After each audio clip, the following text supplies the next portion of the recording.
আপনি বললেন যে পবিত্র বাইবেলে কথা লেখা আছে যে যখন যিশু ফিরে আসলেন তার শিষ্যরা যিশুকে দেখে ভয় পেয়ে গিয়েছিল। তিনি তো মারাই যাননি, তাহলে ভয় পাবে কেন? ভাই, আপনি প্রশ্ন করলেন যে যীশুখ্রিস্ট যখন উপরের ঘরে গেলেন, যেখানে তার শিষ্যরা জড়ো হয়েছিল, তিনি মারা যাননি, কিন্তু তারা ভয় পেল কেন? আমার লেকচার দেওয়ার সময় আমিও প্রশ্নটা করেছিলাম, কেন ভয় পেল? উত্তরটাও দিয়েছিলাম, কারণ তারা ভেবেছিল আত্মা, মনে করছিল আত্মা।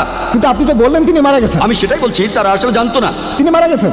আচ্ছা, ধরেন আপনি মারা বলেন। গেলেন, তারপর এখানে আসলেন, তখন ভয় পেয়ে সবাই এখান থেকে পালিয়ে যায়। হ্যাঁ, ঠিক আছে, আমিও একমত। আপনি একমত? ধরেন আমি খবরের কাগজে পড়লাম যে অমুক লোক 10 তলা থেকে পড়ে গেছে, হ্যাঁ, আর সে মারা গেছে, কিন্তু আগামীকাল যদি সেই লোক আসে আমি তো ভয় পাবোই।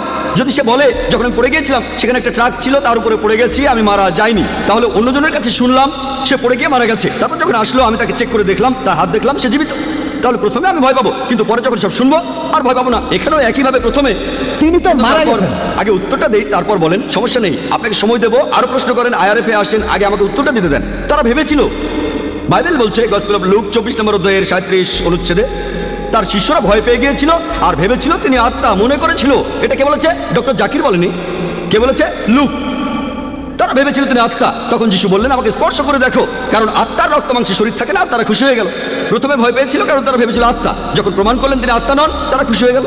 এই কথা কে বলেছে? Gospel of look. গসপেল বলছে যিশু মারা গিয়েছিল, সমাধিতে রাখা হয়েছিল, তারপর এসেছিলেন। আপনি এটা বলেছেন। এমন কথা আপনি বলেছেন, আমি জানি না। আমি উদ্ধৃতি দিচ্ছি বাইবেল থেকেই। এক্সকিউজ মি ভাই, আপনি প্রশ্ন করেছেন, বক্তাও সেটার উত্তর দিয়েছেন।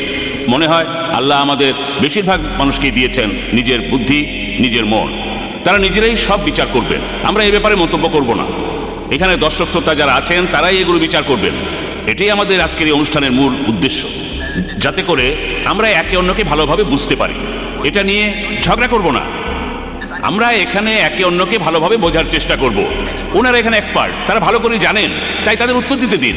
যদি আপনি ভালো জানেন তাহলে একটা হল ভাড়া করেন, তারপর আমাদের আমন্ত্রণ জানান, আমরা সবাই ঘুরতে যাব, সবাই যাবো আপনার কথা শুনতে। হ্যাঁ ভাই বলেন। এই সব কথাগুলোই লোক মুখে শোনা। শিশুরা তাকে আত্মা মনে করেছিল, কারণ তারা শুনেছিল তিনি মারা গেছেন, শুনেছিল লোকজনের মুখে, তারা নিজের চোখে দেখেনি। একথা কে বলেছে? গসপেল অফ মার্ক 14:50 অনুচ্ছেদ। তাদের সবাই পালিয়ে গিয়েছিল। যীশু খ্রিস্টের জীবনের সবচেয়ে সংকটময় মুহূর্তে শিষ্যরা সবাই তাকে ত্যাগ করে চলে গিয়েছিল। একথা কে বলেছে? গসপেল বলেছে। তারা লোকজনের মুখে শুনেছিল, তিনি তার হাত দেখিয়ে প্রমাণ করেছিলেন তিনি কোনো আত্মা নন। আর প্যাস্টর বললেন, আগের প্রশ্নের উত্তরে তিনি মানুষের পাপ মুক্তির কথা বললেন, সেখানে প্যাস্টর বললেন আমাদের মানা উচিত যে যীশু খ্রিস্ট আমাদের পাপের জন্য মারা গেছেন, এরপরে আমাদের পাপ করা উচিত না। আমি এটা বুঝলাম না, কেউ আমার পাপের প্রায়শ্চিত্ত করে থাকলে নতুন করে পাপ করতে অসুবিধা কোথায়? যদি কেউ আমাকে বলে অমুক রেস্টুরেন্টে যান, দিল্লি দরবার, আমি বিল দিয়ে দিয়েছি, আপনি যত খুশি খেয়ে আসেন, তারপর বললাম মুরগি খাবেন না।